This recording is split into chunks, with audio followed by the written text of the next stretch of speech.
Bonjour à tous et bienvenue dans ce nouvel épisode dans lequel nous allons parler des résultats de l'entreprise Enphase sur le deuxième trimestre 2023.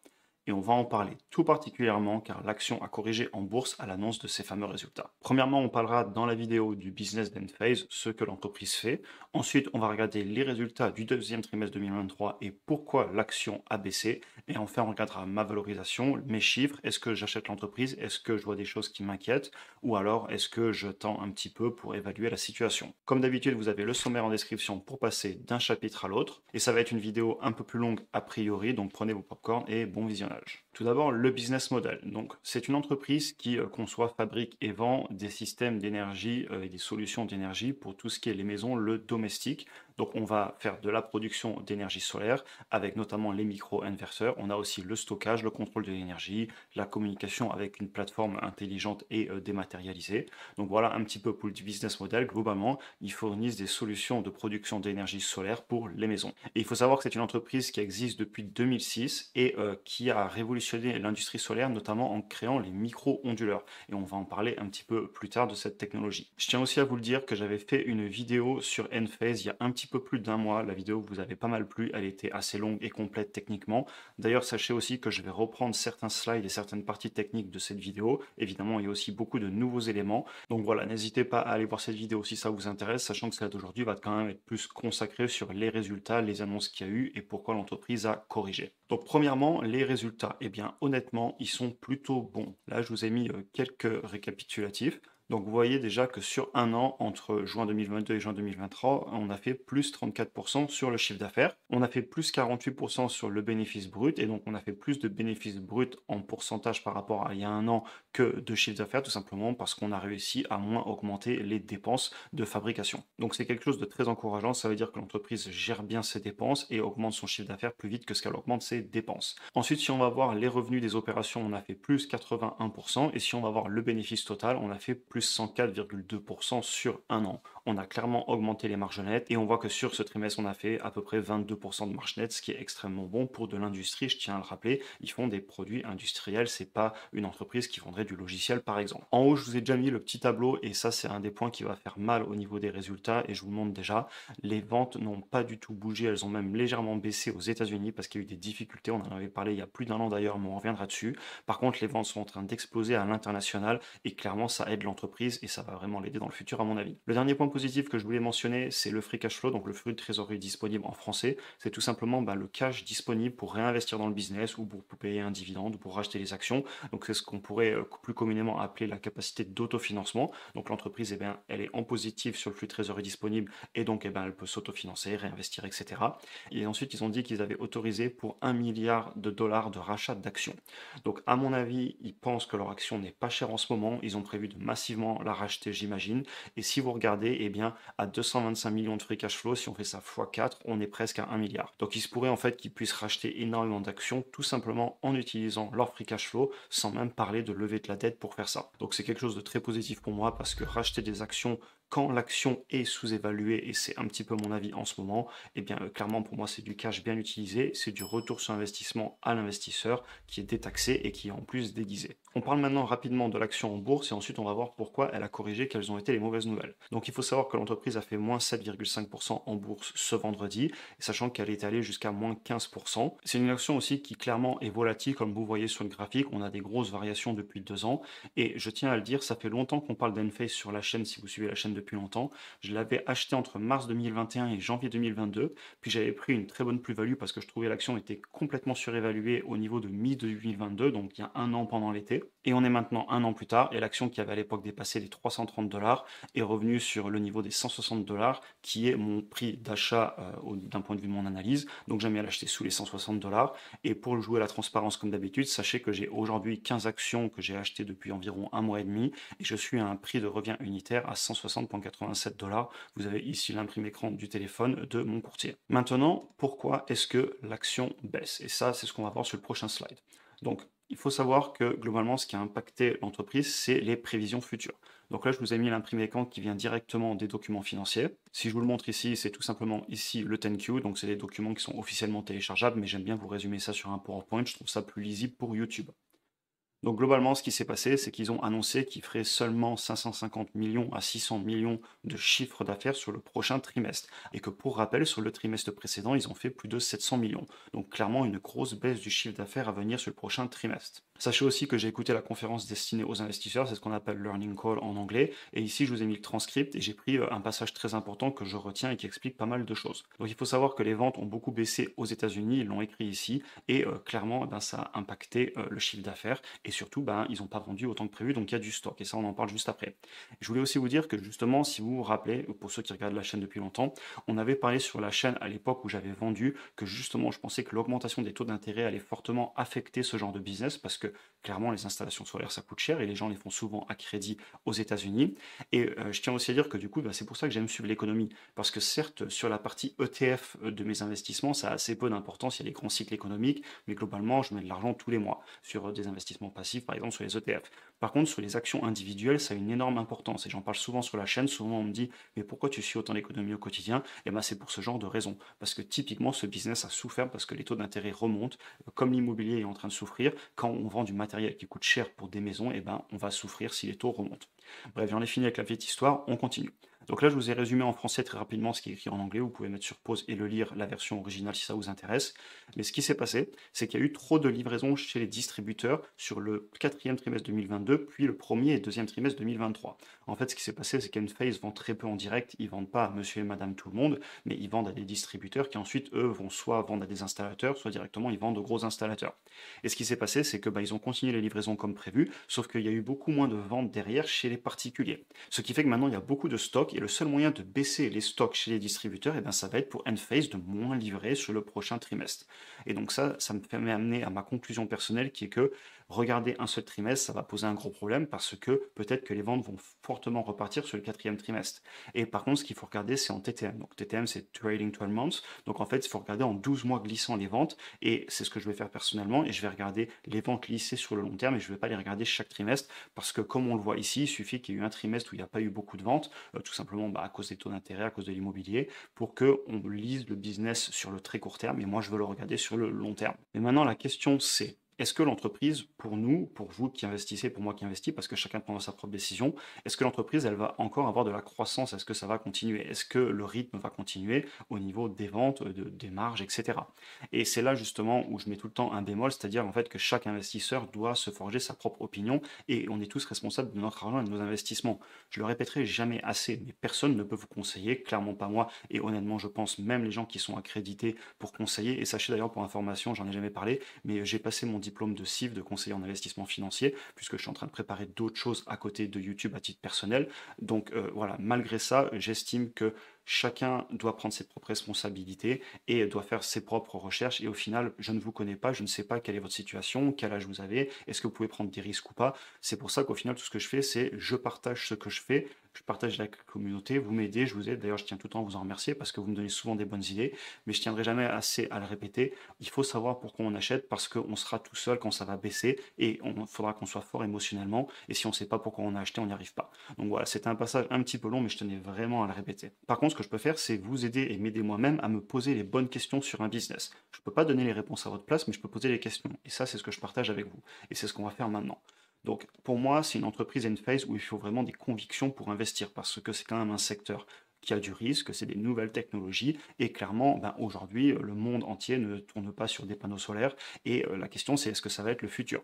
Donc il faut se forger des convictions pour investir, et chacun se fera sa propre opinion, et je vous partage ici la mienne. Et les questions que j'aime me poser, c'est par exemple, est-ce que je pense que le solaire est une énergie du futur? Oui ou non? Est-ce qu'on va passer d'un modèle réseau de distribution avec des grosses centrales et des énormes lignes à haute tension qui d'ailleurs ont des rendements horribles et qui utilisent énormément de cuivre? Et d'ailleurs, je tiens à le dire, on manque beaucoup de cuivre, c'est un des éléments qui va poser problème certainement dans la transition écologique, bien plus que le lithium, etc. D'ailleurs, on en parle un petit peu plus loin du lithium. Est-ce que c'est une technologie aussi où on va pouvoir résoudre les problèmes de stockage? Est-ce que le stockage, donc les batteries, ça va devenir une commodité, et ainsi que les panneaux solaires? Est-ce qu'aussi les panneaux solaires, le prix va vraiment baisser? C'est une question qu'il faut se poser.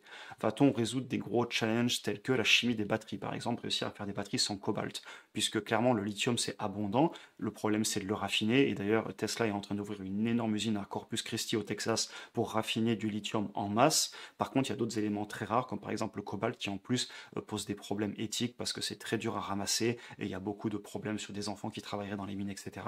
Elon Musk en parlait d'ailleurs. Donc voilà, beaucoup d'avancées technologiques, etc. Et si je vous parle un petit peu de technique, c'est aussi parce que je voulais vous dire ça et je le répète assez rarement et pourtant, il faut que j'arrête, je le répète souvent. D'ailleurs, dans le programme sur la bourse et les finances personnelles, il y a un passage entier là-dessus. Utilisez vos avantages compétitifs et vos connaissances en investissement. Par exemple, c'est bête ce que je vais dire, mais moi je suis ingénieur dans l'industrie de formation, j'ai aussi fait une école de commerce, mais j'ai quand même une formation très technique et aussi tout ce qui est business, marketing, etc. Bref, mais je suis un passionné de technologie. Et donc, c'est pas étonnant que j'investisse beaucoup dans les entreprises industrielles. Je comprends les procédés de fabrication. D'ailleurs, plus loin, je vais vous montrer des cartes électroniques, comment on les fabrique, pourquoi elles coûtent pas cher à fabriquer, comment ils optimisent. Pareil, chez Tesla, je suis toujours impressionné par les gigapress, l'intelligence qu'ils ont eu de plus faire des châssis en mécano-soudé, mais de faire des châssis en injectant de l'aluminium. Donc voilà, utilisez vos connaissances. Et je parlais souvent avec vous, d'ailleurs je parle souvent avec vous dans les DM, n'hésitez pas à me suivre sur Instagram et échanger tant que j'y arrive et tant que j'ai le temps, ça me fait toujours plaisir de vous parler. Et bien clairement, certains parmi vous, je sais que vous travaillez dans la cybersécurité et vous investissez dans des entreprises que vous comprenez. Moi, j'ai aucune entreprise dans la cybersécurité parce que je comprends pas grand-chose et pourtant il y a plein de belles entreprises là-dedans. Pareil, il y en a qui installaient des panneaux solaires et clairement ils investissaient dans Enphase parce que tous les jours, ils me disaient, moi j'installe du Enphase tous les jours. Je connaissais aussi des personnes qui m'avaient parlé sur Instagram qui vendaient des ERP. Les ERP, c'est SAP, Oracle, Enovia, etc. Et ben, ils investissent dans ce genre de boîtes. Donc, ils comprennent très bien des boîtes comme CRM, donc Salesforce, etc. Utilisez vos avantages compétitifs. Investissez dans ce que vous comprenez parce que ça vous aidera à ne pas paniquer parce que vous savez dans quoi vous investissez. Donc voilà, c'était un aparté important que je tenais à vous faire. On va passer maintenant sur quelques points spécifiques du business. Sachez qu'il y a quelques slides qui viennent de la vidéo d'il y a 2 mois. Je les ai un petit peu modifiés et puis bon, je vais les expliquer différemment puisque je prépare pas non plus tout ce que je dis. Donc n'hésitez pas, au pire, vous avez le sommaire en description, comme je vous le disais, si vous voulez aller directement à la valorisation. Mais je pense que c'est intéressant, donc restez pour le regarder. Donc tout d'abord, est-ce qu'on croit dans la technologie de Enphase? Ils font des micro-inverteurs qui se mettent sur les panneaux. Donc en fait, on gère chaque panneau de façon indépendante. On n'a pas un gros onduleur à la fin, parce que inverteur, ça veut dire onduleur, hein, pour rappel. On n'a pas un gros onduleur dans le garage, et s'il y a l'onduleur qui pète, on perd tous nos panneaux. Là, s'il y en a un qui casse, les autres panneaux continuent à produire, ils ne sont plus montés en série, et ça permet aussi du coup un entretien plus facile. Si on a un panneau qui fonctionne mal, eh ben, on n'arrête pas toute l'installation. Ça permet aussi de faire une installation évolutive, on peut rajouter des panneaux au fur et à mesure, on peut les contrôler un par un, et on peut détecter les problèmes. Si on a un panneau qui est à l'ombre pendant 2 heures la journée, ben, le logiciel va nous dire, fais gaffe, celui-là est produit moins que les autres, qu'est-ce qui se passe? Donc clairement, c'est une technologie qui pour moi est avancée, et c'est aussi surpuissant dans les champs de panneaux solaires, et bien tout simplement parce que chaque panneau est identifié différemment, et s'il y a un panneau qui va pas bien, on le verra parmi des milliers de panneaux. Donc clairement pour moi c'est une technologie qui est supérieure, et c'est aussi pour ça que j'aime beaucoup cette entreprise. On va parler un petit peu aussi de la techno au niveau de la conception du PCBA. Donc le PCBA, en fait, c'est les cartes électroniques en français. Sachez que si vous regardez la carte ici, bon, les ingénieurs reconnaîtront, pour les autres, je vous explique rapidement. En fait, vous voyez, tous les composants sont soudés avec des machines qu'on appelle des machines CMS, et on n'est pas sur du traversant. Donc vous avez plus les petites pins, je ne sais pas si vous vous rappelez, quand on était au collège, on a peut-être tous fait de la soudure au fer à souder, et on soudait des petites pattes avec les teints. Ici, en fait, il n'y a plus besoin. C'est-à-dire que les composants sont posés, ensuite on passe dans un four, c'est cuit et ça tient. Ce qui fait qu'il n'y a plus d'intervention humaine, parce qu'on a plus besoin de placer les composants à la main. Là, c'est que des machines qu'il fait avec des grosses bobines de composants électroniques. Et donc, les cartes, on les tape, on dit taper, mais enfin, en gros, on fabrique les cartes, on tape les cartes beaucoup plus vite dans les machines, très peu d'intervention humaine. Et donc, c'est des usines qui peuvent être mises dans des pays développés. Et d'ailleurs, ils ont des usines aux États-Unis et ils vont les agrandir parce que ils ont beaucoup d'argent qui arrive de l'État américain pour ouvrir des usines aux États-Unis. Ils veulent relocaliser. Ils en profitent énormément. Donc, clairement, malgré que ce soit de l'industrie, ben, ils arrivent à avoir plus de 40% de marge brute et 20% de marge nette, ce qui est excellent pour l'industrie, et ils arrivent à le faire parce qu'ils ont une ingénierie et une recherche et développement extrêmement intelligente. Et moi qui travaille dans ce secteur, bah, clairement, j'adore et je trouve ça excellent, et je suis content d'investir dans une boîte qui essaie de faire les choses intelligemment d'un point de vue de la fabrication. Bon, c'était le passage un petit peu indigeste, on continue sur des trucs un petit peu plus digestes. Je voulais aussi vous dire que le solaire, pour moi, eh bien, c'est une énergie très importante pour le futur. Pour moi, le seul point limitant, c'est le stockage, parce que des fois, il n'y a pas de soleil, et quand il n'y a pas de soleil, eh ben, on ne produit pas d'énergie avec les panneaux solaires.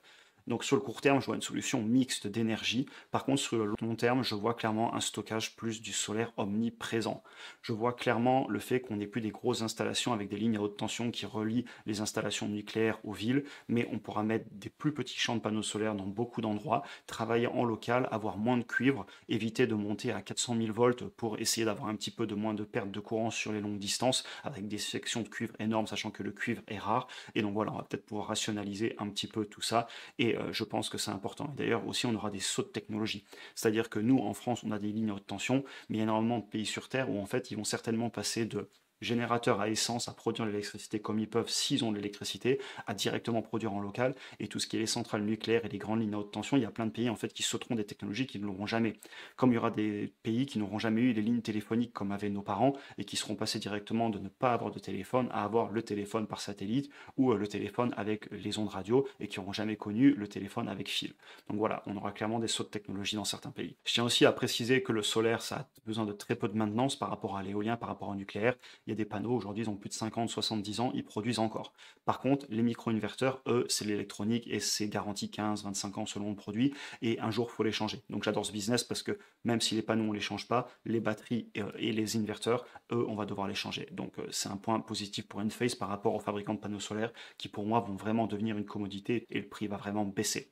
Et je me demandais aussi sur le stockage, est-ce qu'on va avoir une équivalence de la loi de Moore sur les batteries, sachant que si vous prenez une batterie, une fois qu'on aura résolu les problèmes de chimie avec certains composants rares et qu'on aura du cuivre, on arrivera à en fournir parce que ça va être dur à trouver, clairement les batteries c'est comme des canettes de coca, ça va se fabriquer à la chaîne, c'est beaucoup plus simple à faire par exemple qu'un moteur à essence où il y a beaucoup d'interventions humaines d'usinage, une batterie c'est comme une canette de coca, vous trouverez les vidéos sur internet, mais j'adore cette analogie où ça se fabrique vraiment à la chaîne et donc je pense aussi que les prix vont fortement baisser. On n'est pas là pour parler des voitures électriques, mais je pense qu'il y a de l'avenir aussi dans ce secteur. Donc voilà, c'était l'instant technologie, et j'aime bien aussi finir sur cette petite phrase qui avait été dite par Shamat Palahapitiya, j'espère que je prononce bien son nom, dans le All In Podcast, et il disait que on a un réacteur à fusion nucléaire dans le ciel et on devrait l'utiliser. Et évidemment, il parle ici du soleil et donc des panneaux solaires. On continue.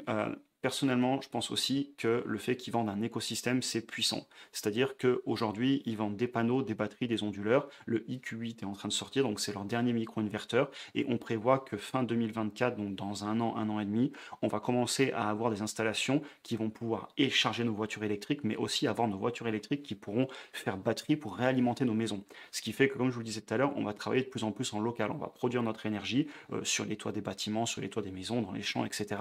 Stocker en local et on va pouvoir le réutiliser la nuit, etc. Et le fait qu'ils se placent au milieu de tout ça, au niveau du cerveau, où c'est eux qui vont faire la communication entre les panneaux, le réseau électrique qui existe encore, les batteries, les voitures, etc., je trouve que c'est un positionnement excellent de la part de l'entreprise. Et enfin, les dernières questions que je me poserai, c'est est-ce que j'aime bien la gestion de l'entreprise? Elle existe depuis 2006. Est-ce que le management est bon? Est-ce que historiquement, ils ont réussi à gérer? Moi, j'ai regardé personnellement et je me suis fait mon avis. De la même façon, est-ce qu'ils ont réussi à se diversifier leur supply chain? Parce qu'on a eu des gros problèmes pendant la pandémie au niveau des livraisons. Ils ont bien plusieurs usines, différents distributeurs, etc. Et donc voilà, c'est beaucoup de choses que je vous invite aussi à regarder. On continue maintenant sur d'autres points spécifiques du business. Ils ont un réseau de distribution très bon. Si vous êtes en France, vous avez beaucoup d'installateurs formés qui utilisent du Enphase parce qu'il y a un bon service après-vente, ils en sont contents, c'est facile à installer, les clients apprécient. Aussi, les particuliers, clairement, ils s'y mettent. Moi, j'ai beaucoup de retours personnels des personnes que je connais qui sont en train de mettre des panneaux dans le fond du jardin et ou sur la serre pour protéger un petit peu les légumes pour qu'ils grillent pas en été. Bref, il y a des gens qui trouvent plein de solutions, tout simplement parce qu'on a une nouvelle loi en France qui dit que si on est sous les 1,80 m, en faisant une simple déclaration et en respectant les règles d'EDF pour pas renvoyer de l'énergie dans le réseau en cas de coupure d'électricité, eh bien, on peut produire de l'électricité chez soi avec des panneaux. Et donc, il y a beaucoup de personnes qui, tout simplement, mettent 2-3 panneaux dans le fond du jardin pour lisser la consommation mini, pour lisser le chauffe-eau, la clim, la pompe de la piscine, etc. Donc, clairement, pour moi, c'est quelque chose qui va beaucoup se démocratiser. Et là, je parle ici des maisons, mais aussi, il faut bien se dire que sur les immeubles ont quand même des grandes surfaces et on va pouvoir certainement remplir les immeubles aussi de panneaux. Ce qui en plus aura un énorme avantage d'éviter d'avoir une grosse réverbération sur les toits et donc on aura moins chaud l'été. Ensuite, j'ai sauté le point sur les voitures électriques, mais c'est ce que je vous disais juste avant. On va charger à la maison et on va aussi pouvoir utiliser nos voitures pour stocker de l'énergie et la reprendre la nuit si besoin. Et enfin, le dernier point que je mentionnerai avant de parler des risques, parce que c'est important de toujours considérer les risques sur un business, je pense sincèrement que les États vont continuer à pousser ce genre de technologie. Je pense qu'il y aura des incentives, donc des aides, etc. pour faire ce genre d'installation, puisque c'est dans l'intérêt des États. On regarde maintenant rapidement les risques. C'est les mêmes que la dernière fois, donc je vais les répéter très rapidement, mais n'hésitez pas à aller voir l'autre vidéo qui était différente, parce que là maintenant, après, on va parler de la valorisation de ce que j'en pense, alors qu'à l'époque, on avait regardé plus en détail les indicateurs financiers de l'entreprise, c'était une analyse beaucoup plus poussée. Mais globalement, voilà, faites pause au pire et prenez en compte ces risques avant d'investir, les ralentissements économiques qui peuvent impacter ce genre de business, notamment la remontée des taux. Est-ce que les États vont arrêter de donner des aides? Est-ce qu'on aura tout simplement un ralentissement du marché du solaire? Il y a une forte concurrence parce que clairement, c'est pas les seuls à faire des inverteurs. Ça a été les premiers, ils sont leaders, mais c'est pas les seuls et c'est concurrençable, hein. Il n'y a rien de secret technologique, etc. Les chaînes d'approvisionnement, on peut avoir des risques, des problèmes de communication, aussi des problèmes de vie privée, se faire piquer des données, les coûts de transport, le risque sur les usines, le risque sur les batteries, aussi bien pour les fournir, le prix qui pourrait exploser ou baisser d'ailleurs, ça c'est un grand débat, ou tout simplement elles peuvent exploser, les taux d'intérêt qui remontent, etc. Donc voilà, beaucoup de risques évidemment à prendre quand même en compte. On va maintenant parler du prix cible, de l'avis des analystes et de ce que j'en pense. Donc sachez que personnellement, j'ai bien regardé mes chiffres et j'étais déjà extrêmement conservateur à l'époque, à mon avis, par rapport à la croissance générale du marché solaire et à ce que je pensais de l'entreprise. Et donc le prix auquel j'aime acheter l'action n'a pas bougé. Je suis toujours à 160 $ et moins. Et d'ailleurs, mon prix de revient unitaire est à 160 $. Donc je maintiens ce que j'avais dit et je vais continuer à DCA doucement. Si vous regardez le prix par rapport au flux de trésorerie disponible, clairement, aujourd'hui, on se balade à 26, alors qu'il y a encore 1 à 2 ans, on était au-delà des 70-75. Donc évidemment, le prix de l'action a baissé, mais aussi le flux de trésorerie disponible s'est grandement amélioré. Et je trouve aujourd'hui que l'entreprise est à un prix qui, en tout cas personnellement, m'intéresse. Je voulais aussi vous montrer l'avis des analystes parce que ça me fait beaucoup rire. Il y a un mois et demi, ils disaient que dans un an, l'entreprise vaudrait 260 $ et aujourd'hui, ils disent qu'elle en vaudra dans un an 206 $. Ce qui est amusant, c'est qu'en fait, les analystes, on peut les regarder, mais moi, je les regarde pas trop non plus parce qu'en fait, ils donnent des avis à un an et c'est du très court terme. Ils font toujours des prévisions de très court terme, alors que moi, j'aime me projeter sur 5 à 10 ans, me donner un avis d'où sera l'entreprise et ensuite ramener dans le présent en actualisant avec mon discount rate pour savoir combien je vais la payer aujourd'hui pour faire un retour sur investissement qui me convient à 10% ou plus, par exemple. Et je m'amuse jamais à vous dire l'entreprise dans 5 ans elle vaudra tant, parce que je pense que c'est un jeu très dangereux que font les analystes, parce que c'est comme ça qu'ils sont payés, et aussi parce que tous les ans il faut de la performance, parce que les gens quand ils mettent de l'argent sur un ETF, ils veulent que tous les ans ça fasse 10%, et ils sont pas forcément prêts à accepter moins 20% une année pour en faire plus 100% les 5 années d'après. Et donc voilà, c'est un jeu dangereux, je vous les ai mis quand même, mais personnellement sachez que je les regarde toujours qu'après mes analyses, et je ne fais jamais une opinion là-dessus. On passe maintenant à la conclusion. Donc évidemment, on n'a pas parlé de tout ici, je vous résume qu'un tout petit peu mes recherches. Sachez que moi je passe de nombreuses heures, etc., à écouter des conférences calls, à écouter les avis de personnes, à prendre les documents financiers, à créer mes Excel, etc. Ma création d'une analyse est plus complète, je fais d'abord le qualitatif puis le quantitatif. Et donc voilà, mais je vous laisse évidemment mener votre propre analyse et vous pouvez prendre mon avis, celui des autres youtubeurs, celui des livres, des journalistes spécialisés, et au final vous vous forgez votre propre opinion. Bref, quelques dernières questions qu'on peut se poser et avant de conclure la vidéo. Donc voilà, demandez-vous si vous comprenez le business, est-ce que vous croyez dans le futur du business, est-ce que vous pensez qu'ils vont réussir encore à croître, à résister à la concurrence, à innover, etc. Sachez que moi personnellement je continue à DCA sous les 160 $ et moins. J'ai déjà acheté 15 actions pour une valeur, là on le voit, d'environ 2300 $. Je vais clairement monter plus haut, c'est une position que je veux faire un petit peu plus grosse. Donc je vous tiendrai au fur et à mesure au courant dans les mois qui arrivent. Est-ce que j'en achète, est-ce que j'arrête d'en acheter, etc. On en a fini pour aujourd'hui. C'était une vidéo un petit peu longue, mais je tenais à la faire parce que vous avez été beaucoup à me parler justement de Enphase, etc. Donc je voulais vraiment rentrer en détail, vous montrer les risques, les opportunités, pourquoi je l'achète. On en a fini pour aujourd'hui. J'espère que la vidéo vous a intéressé. N'hésitez pas d'ailleurs à en parler dans les commentaires. Si vous souhaitez en apprendre plus sur l'investissement en bourse ou simplement revoir les fondamentaux de l'investissement sur le long terme, vous trouverez aussi en description un lien vers les cours offerts sur les bases pour commencer à investir en bourse. C'est 100% gratuit. Il y a pour 1 heure de vidéo et j'ai eu des retours très positifs dessus, donc ça me fait toujours plaisir d'en parler.